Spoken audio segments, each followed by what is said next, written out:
Hail, Thrind here, and I'm back with another exciting episode in collaboration with Brad Lynn, our graphics design artist. He's done all our logos, he's done pictures of me, he does all our shirts, he does our intro and our outro in our videos. And a matter of fact, speaking of shirts, if you want anything like that or any of our memorabilia that Brad Lynn's worked on, you can go by Viral Style and you'll find the link on our Thane Thran YouTube channel if you go there right next to our Help Support the Channel Patreon. And you could do that too if you'd like and find unique and exclusive content and early releases there. But anyway, let's go ahead and get started with this episode. This is going to be a debunking episode, and it actually started with one of the edits that Brad Lynn had done for our channel.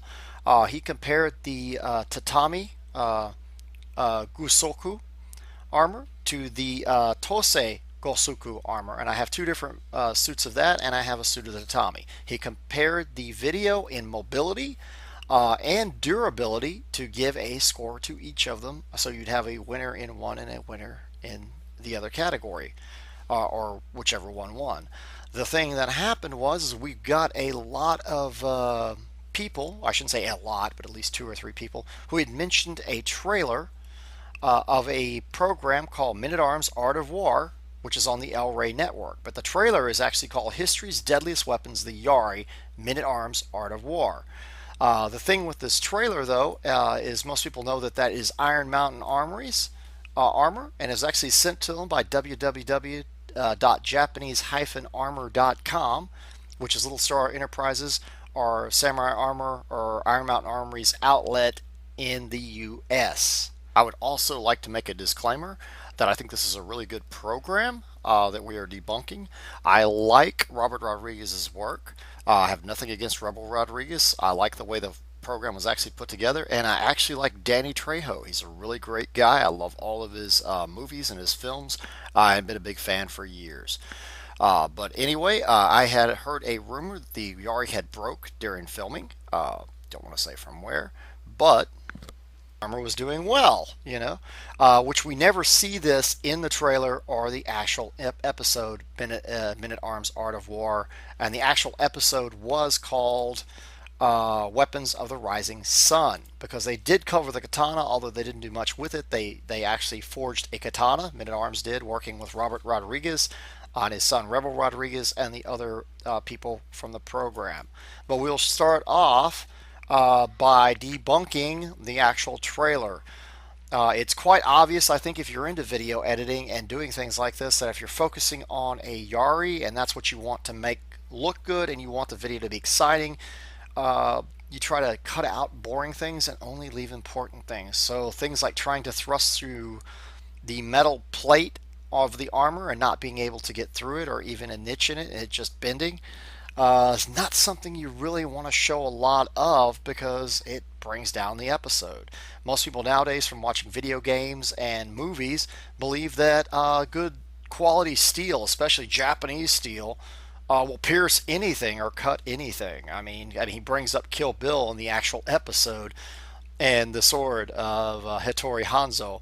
So I'm sorry, but they're going for a movie quality testing, and actual historical testing and movies really don't get along too well. But that's not the total case here. We have a trailer which is totally different from the episode in many ways. So what we'll do is we'll start off by addressing that, and let me bring up that this armor once again is banded together. It's bands. They're not little karuda.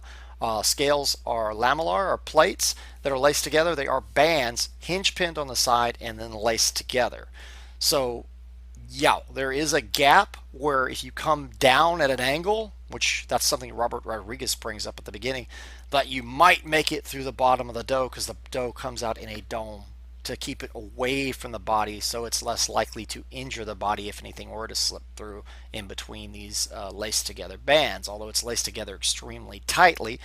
And I'll bring that up in a second, what I think might have took place and why the armor actually got pierced in this location. Technically, the actual waist area where the silk cording hangs and the sarashi is wrapped underneath or covers over, where you would probably aim for, not the dough itself. But it's not much higher up that people are complaining about this piercing that they believe that they saw through the actual plates. But let's just debunk the actual trailer first. And at the beginning, you will notice that Robert Rodriguez points at the armor and says, if you come down at an angle with that long pole and the lever, leverage, that you might be able to slip in between the plates. And he's talking about the bottom of the dough.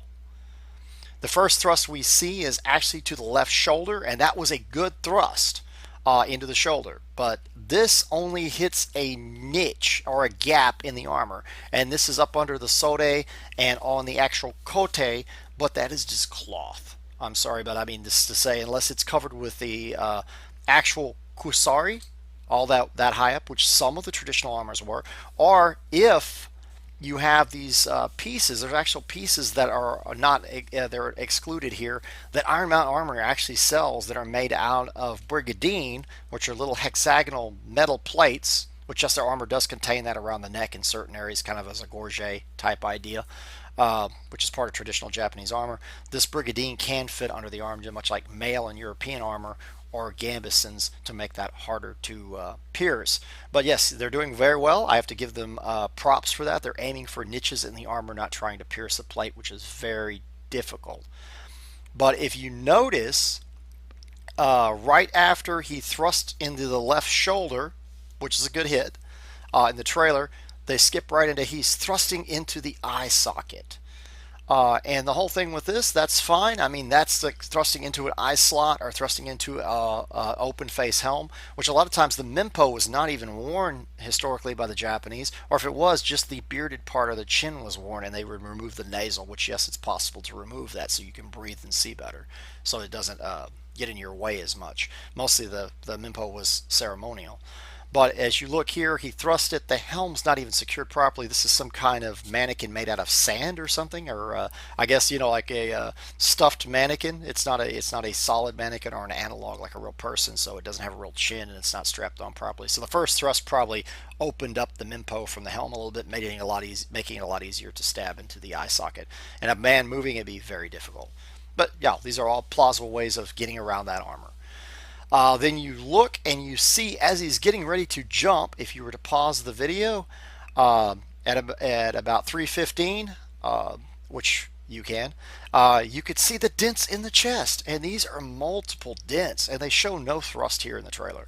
You see all these dents. The chest is dented in. Remember, this is a solid chest. Not only is it laced together, it's hinge pinned, and these are bands of metal.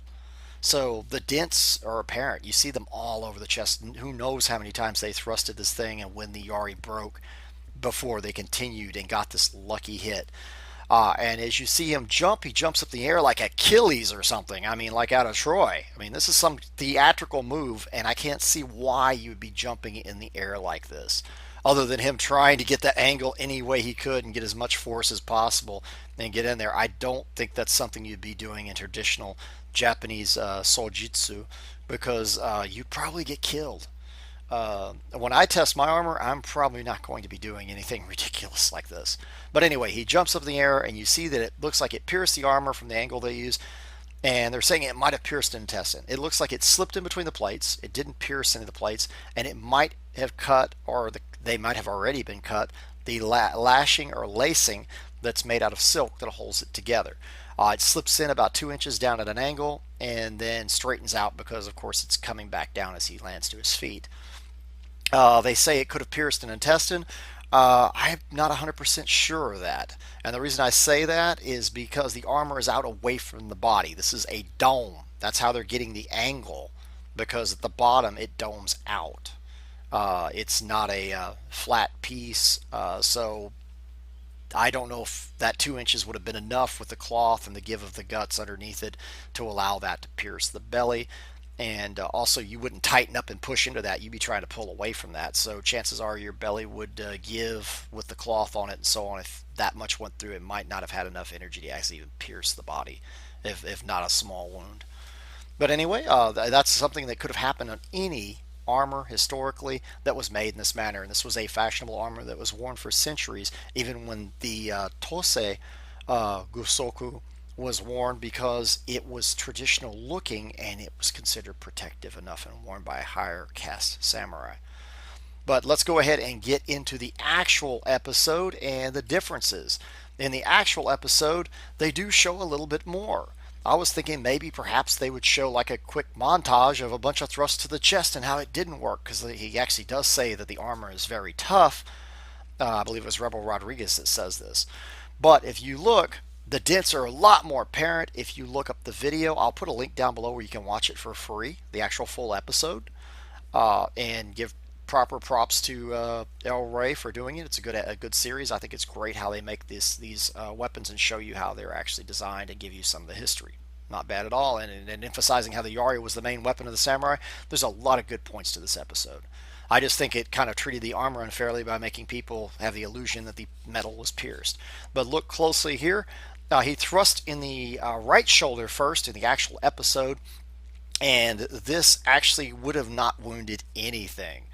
He just caught the actual cote and cut through the cloth. I don't think this was a rotor injury. I mean, it might have skipped and cut something, but just doesn't look like it to me. Then you see the thrust that was out of the actual trailer where he does thrust into the other shoulder, and yes, that's into the shoulder and probably would have disabled that arm possibly. I don't think it would have been a kill. But then you see the thrust to the lower abdomen, and as you see this thrust to the lower abdomen that did not penetrate, so at least they show one good thrust that didn't. I mean, that gives them some credibility that showing that it doesn't pierce the armor. It could have cut some of the cording when he did this. That if he cut the cording, that would allow it to loosen some as he's coming down and slip in easier to cut the cords and slip in between the plates. Then you see the eye thrust. And the helm, like I said, slightly ajar, not much, but it's not quite fitted like it would be on a face as tightly. Thrust into the eye socket, so there's no point in going over that too in-depthly.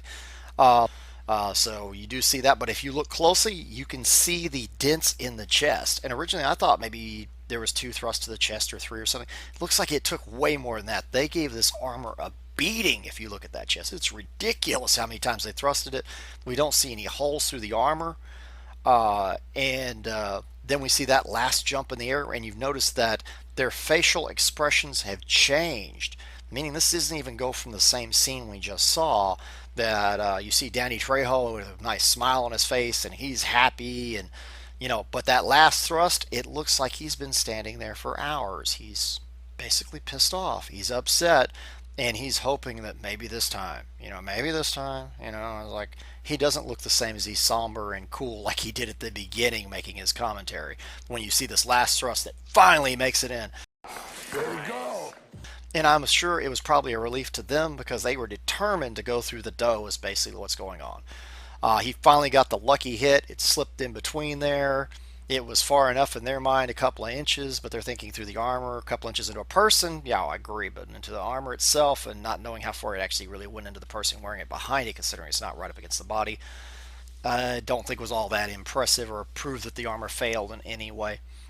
I hope you enjoyed our little debunking of it, and I should say we're just debunking the idea was what it appears that it pierced the metal itself. Because I've tested the tatami gusoku, and I wasn't able to pierce the plates much at all. They give much like these bands would when they bend, and what ends up happening is if you were to use something with enough force, like a kusarigama, which is like a military pick or a spike on the back of something, it only pierces maybe about a quarter inch or so. I mean, it's not enough in the metal to really consider it a piercing that would wound or kill someone, other than drawing a small amount of blood if it was right up against the skin. The plates do deform quite a bit, but those are platelets. This was Karuda that was laced onto a cloth backing, not this type of armor here. So I'm sorry, but like when I test my do from the Tosei Gusoku, I really think with the bands where they overlap, being almost 12 gauge in the overlaps and it being a solid do, I do not think that if I hit the overlapped areas there's any chance of penetration. And if I hit in between, I might get some small penetrations that I doubt will be effective against the wearer themselves. But anyway, I hope you enjoy this. I shouldn't be jumping in the air. I should be doing some real proper sojitsu thrusting and spear work, and be looking for that extreme test video. And as always, farvel.